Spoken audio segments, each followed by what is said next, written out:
siaplah berjalan beliau kita berdoa. Doa ulang. Doa selesai. Baik, terima kasih Pak Dio. Untuk anak Bapak, silakan diisi bangkunya ke depan dulu yang kosong. Yang kosong belum diisi dulu bangkunya ke depan.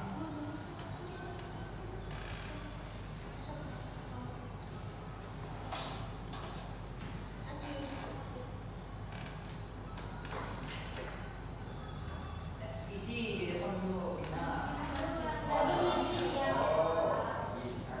Baik, pada hari ini Bapak akan menjelaskan materi tentang maksudnya Hindu Buddha di Indonesia.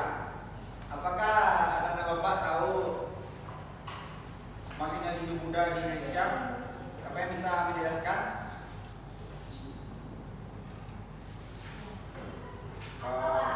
Baik, jika tidak ada yang bisa menjelaskan, Bapak akan menjelaskan tentang teori masuknya Hindu Buddha ke Indonesia yang dikemukakan para ahli secara umumnya terbagi menjadi dua pendapat. Pendapat pertama yang menyebutkan bahwa dalam proses masuknya kedua agama ini, bangsa Indonesia hanya berperan pasif. Bangsa Indonesia dianggap hanya sekedar menerima budaya dan agama dari India. Adapun tiga teori yang menyokong pendapat ini yaitu teori Brahmana, teori Waisa, dan teori Ksatria. Adapun pembagian teori masuknya Hindu Buddha, tolong kepada Urmina bisa membacakan teori pertama. Teori pertama itu teori Brahmana dikembangkan oleh J.C. Pranoyo. Teori ini menyatakan bahwa kebudayaan Hindu dibawa oleh para Brahmana yang diundang oleh raja-raja untuk menetapkan atau melegitimasi investitur. Tolong serius Urmina bacanya. Ulangi lagi.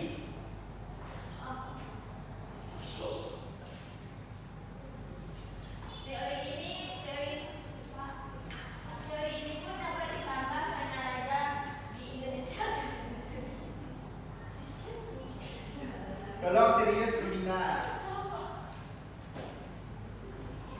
Yang saya Pak. Sudah. Teori apa Pak? Teori yang pertama teori Brahmana. Teori Brahmana dikemukakan oleh J.C. Pranoyo. Itu teori ini menyatakan bahwa kebudayaan Hindu dibawa oleh para Brahmana yang diundang oleh raja-raja untuk mensahkan dan melegitimasi kekuasaan mereka sebagai raja di Indonesia, sehingga setara dengan raja-raja di India. Teori ini pun dapat disangka karena raja di Indonesia akan sangat sulit mempelajari kitab Weda, dan ada pula aturan bahwa kaum Brahmana tidak diperbolehkan menyebar menyebarkan, apalagi meninggalkan tanah kelahirannya. Baik, terima kasih penjelasan itu yang telah menjelaskan teori Brahmana. Selanjutnya Bapak akan membacakan teori Ksatria yang dikemukakan oleh Patrick Voss dan Cecil. Teori ini menyatakan bahwa agama Hindu dibawa oleh kaum Ksatria atau raja atau pangeran yang melarikan diri ke Indonesia karena kalah perang atau kekacauan politik di Indonesia. Di Indonesia sendiri mereka mendirikan kerajaan sendiri dengan bantuan masyarakat sekitar, dan karena kedudukannya sebagai raja, maka penduduk pun akan pulang menganut agama Hindu. Nah, selanjutnya kepada Dio tolong dibacakan tentang teori Waisa. Teori Waisa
tujuan yang mencakup daerah yang dikepalai kepala suku, misalnya Kerajaan Hidup, Tarumanegara, Kutai, Kediri, Majapahit.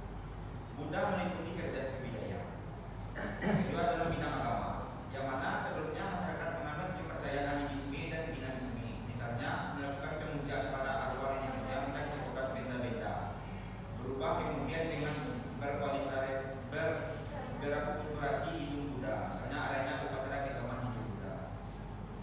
Adapun contoh peninggalan Hindu Buddha, adakah anak-anak bapak yang tahu di mana Candi Borobudur berada? Enggak, Pak. Siapa yang tahu tadi? Dada yang tahu, Pak. Oh, Ima. Benar jawaban Ima. Berikan hapus buat ya Ima dulu di tangan. Ada yang kedua adalah Candi Prambanan. Apakah ada anak bapak yang tahu tentang Candi Prambanan? Baik.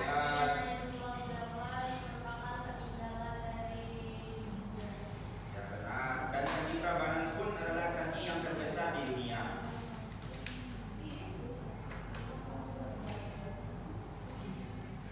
Adapun tugas kelompok itu, Bapak akan membagi tugas kelompok. Yang pertama, kelompok pertama Gio, Hikmatun, dan Sylvia.